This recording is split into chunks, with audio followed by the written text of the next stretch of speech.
নেপোলিয়নের একটা উক্তি আছে, প্রত্যেকটা মহৎ ব্যক্তি তার চূড়ান্ত সফলতা অর্জন করে তার চূড়ান্ত ব্যর্থতার এক ধাপ পরে। অর্থাৎ তুমি যে কোনো কাজ করতে গিয়ে যদি ব্যর্থ না হও, কোনো ধাক্কার বা কোনো প্রতিকূলতার সাথে যদি যুদ্ধ না করো বা তার সাথে সংঘর্ষ না হয়, তাহলে সফলতা কখনোই আসবে না।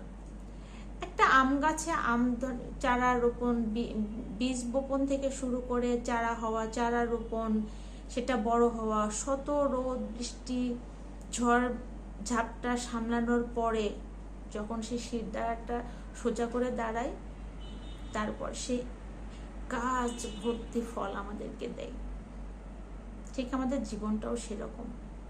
যতক্ষণ না আমরা ঝড় ঝাপটা সহ্য করে বাধা অতিক্রম করে না যাব, ততক্ষণ না আমরা সফলতার মুখ দেখব না। দিন শেষে আমরা সবাই ভালো থাকি এবং নিজেকে নিজের যোগ্যতায় প্রতিষ্ঠিত করি।